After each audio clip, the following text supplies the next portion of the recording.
그렇게 되는 것이죠. 아담은 하나님 말씀에 순종할 때는요, 땅을 정복할 권세를 가지고 있었습니다. 그때는 하나님께서 아담에게 마음껏 역사하실 수가 있었고, 하늘의 모든 자원을 아낌없이 막힘없이 마음껏 쏟아부어 주실 수가 있었습니다. 왜? 아담이 순종하니까. 그래서 보시기에 심히 좋았더라. 그런데 아담이 이 모든 것을 홀랑 다 팔아먹어 버립니다. 누구에게?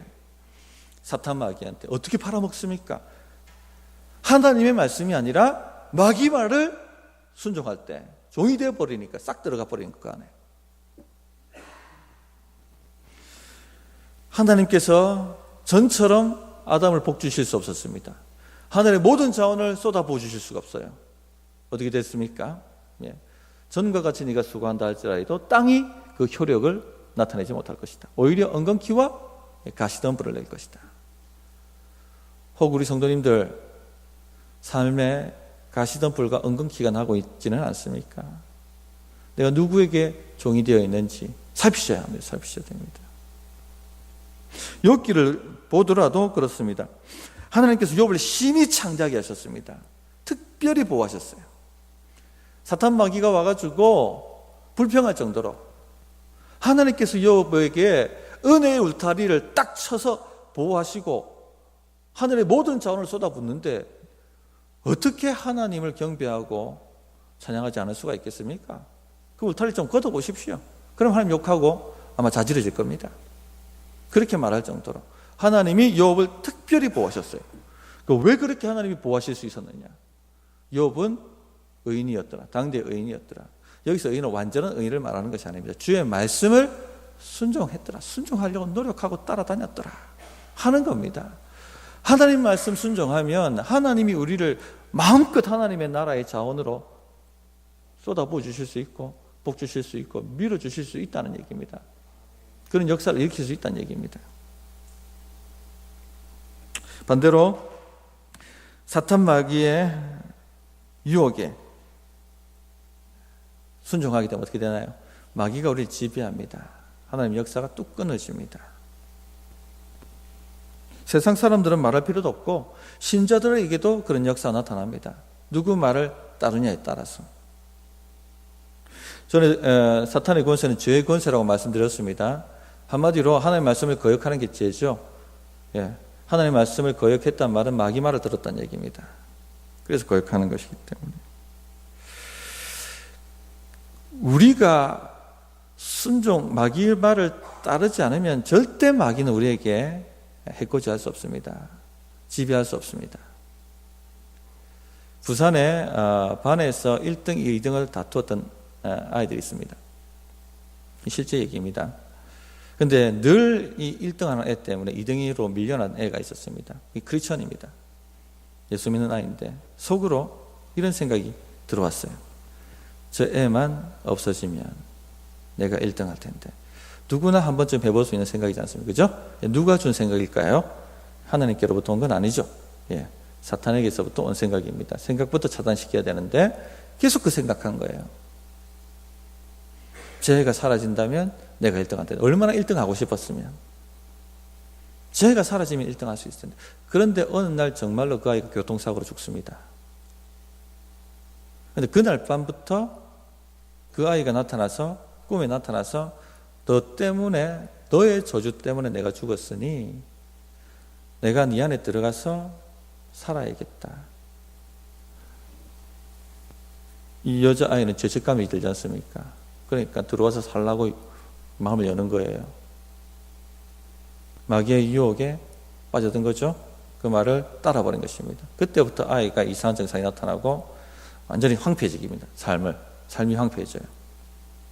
나중에 들은 얘기인데 이 아이가 나중에 치유받고 전도사가 됐다 이런 얘기를 들었습니다만 사탄은 머리에 뿔 달고 나타나지 않습니다. 우리가 바보도 아니고 뿔 달고 나타나서 너를 오늘 유혹하고 파괴시키겠다 하면은 사탄아 물러가라 하고 다 명할 겁니다. 그죠? 그렇게 나타나지 않습니다. 광명의 천사로 가장해서 나타납니다. 너에게 내가 좋은 것을 주려고 한다. 네 인생을 행복하게 만들어 주려고 하고 네가 잘 되도록 하기 위해서 내가 이렇게 제안하는 거야 하고 광명의 천사처럼 우리를 유혹합니다. 아담을 유혹했던 것처럼 먹어, 괜찮아, 죽지 않아, 오히려 더 잘 될 거야, 하나님처럼 될 거야, 나를 믿어봐 하고 유혹합니다. 그런데 우리가 유혹을 받을 수 있지만 그 유혹에 순종할 때는요, 영적 세계가 마귀의 지배로 딱 바뀝니다. 우리 위에 있는 영적 세계가 마귀가 잡습니다. 우리가 거부하면 아무리 사탄 마귀가 큰 권세를 가졌다 할지라도 우리를 어떻게 할 수 없습니다. 예를 든다면 자살하고 싶은 충동을 받았다. 그런데 내가 거절하면 절대 마귀는 나를 죽일 수 없습니다. 내가 받아들이면 어떻게 됩니까? 마귀는 나를 자살하게 만들어버립니다.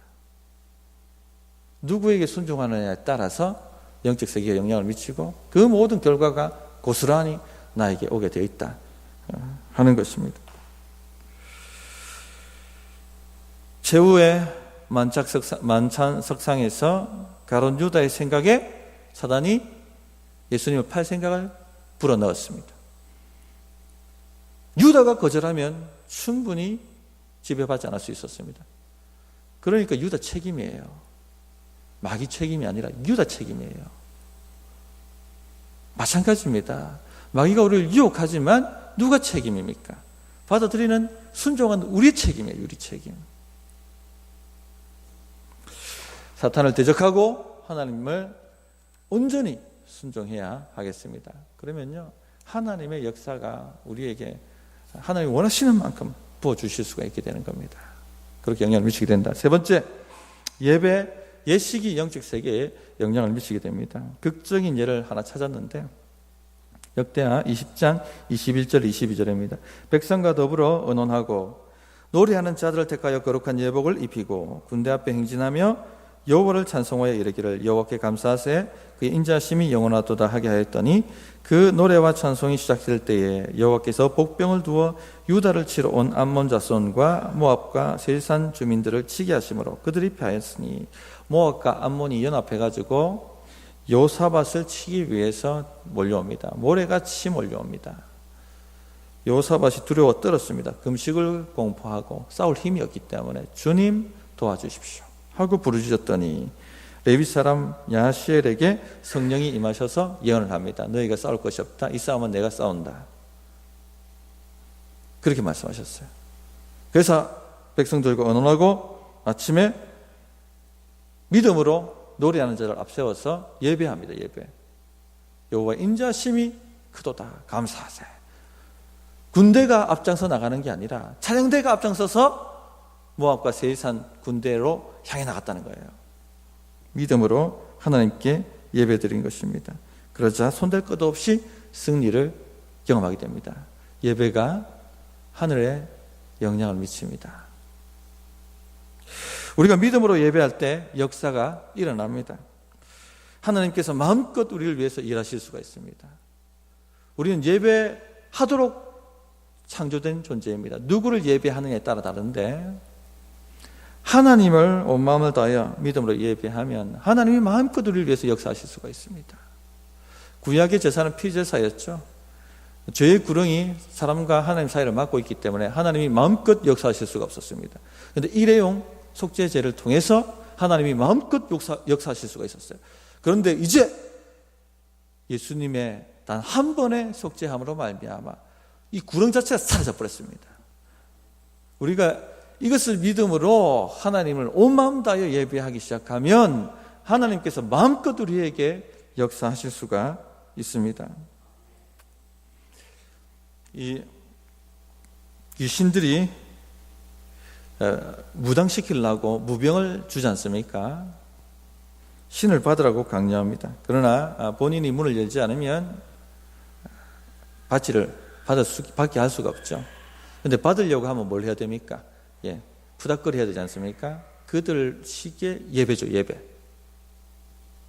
영향을 미칩니다. 왜냐? 예배는 언약하는 것이기 때문에. 우리가 매일 주님 앞에 나오는 것은 주님과 언약을 갱신하는 것입니다. 그래서 예배를 믿음으로 드리시기 바랍니다. 믿음으로 드리시기 바랍니다. 진짜 믿음으로 한번 하나님께 전부를 겁니다 하는 마음으로 예배에 참여해 보시기 바랍니다. 주일 되었을 때 덜렁덜렁 나오는 게 아니고 마음을 다해 믿음을 다해 한번 드려보십시오. 하나님이 좀 역사하실 수 있도록, 하나님 마음껏 좀 복 주실 수 있도록 그렇게 좀 해보시기 바랍니다. 전에 한번 광고 드릴 때 말씀을 드렸습니다만, 가정이 힘들고 어려운 일이 생길 때 저는 가족들을 다 모으고 가정 예배를 드리곤 했습니다. 그런데 예배에 파워가 있습니다. 그럴 때 견딜 힘이 생기더라고요. 견딜 힘이. 바로 사라졌다는 게 아닙니다. 견딜 힘이 생기고 그 문제를 보는 관점 자체가 달라져 버려요. 전에는 아이고 하는 마음으로 봤다면, 불안한 마음, 근심하는 마음으로 봤다면, 예배 드리고 난 이후에는요, 하나님의 관점으로 보게 되더라고요. 잘 모르겠지만 이 모든 것은 합력과의 선을 이루고 오히려 더 우리를 승리하게 만들 것이다, 이렇게 봐진다는 얘기입니다. 그렇게 계속 예배드리면 어느 순간 그 문제는 사라지고 오히려 놀라운 역사를 경험한 적이 많았습니다. 예배가 파워입니다. 가정에 우환지고 있으면 딱 닫아놓고 하나님께 예배부터 시작하십시오. 와라 하고 가족들 다 모아가지고 이런 문제 나누고 말씀 가지고, 그러나 하나님은 이 가운데서도 우리와 함께 하시고 역사하신다. 찬송 부르고 감사하세, 하나님의 여호와의 인자심을 높이세 하면서 그렇게 해보십시오. 놀라운 변화가 있을 것입니다. 중고등부 올라가면 이제 좀 말을 안 듣죠, 애들이. 그런 이제 어려움은 있습니다만은 어릴 때부터 잘 훈련을 한번 해보시기를 바랍니다. 예식도 중요합니다. 예식도. 신약의 예식은 뭐가 있습니까? 성찬식이 있죠. 주일날 이 부분은 좀 더 말씀을 드리겠습니다만, 이 성찬식을 통해서 암덩어리가 떨어져 나간 분도 계셨고, 심있게 있을 텐데 이종관 목사님 그 간증을 하셨어요. 암이 완전히 다 퍼져가지고 그날 이제 세례받고 성찬을 딱 받았는데 집에 갔는데 몸이 가뿐하더랍니다. 검사를 해봤더니 암이 다 사라졌더랍니다. 그런 분도 계셨고, 또 제가 또 경험했던 것도 있습니다. 위암이 돼서 위를 다 절제하신 분이 있는데 성찬 받을 때 몸이 이렇게 움직이지 않을 만큼, 근데 이건 뭐 역사가 성령이 지금 임하고 계시다는 걸 깨닫게 되더라고요. 그 이후에 지금까지 잘 살고 계십니다. 3가지 얘기 드렸습니다. 첫째, 기도가 영적 세계에 영향을 미친다. 둘째, 하나님께 순종하는 것 영향을 미친다. 마귀에게 순종하면 마귀가 영향을 미친다. 셋째, 뭐죠? 예식, 예배가 영향을 미친다. 믿음으로 예배할 때, 믿음으로 예식에 참여할 때 영향을 미친다. 하나님께서 마음껏 역사하실 수 있는 그런 믿음의 군사들 다 되시길 바랍니다. 찬양 하나 하고 기도하겠습니다.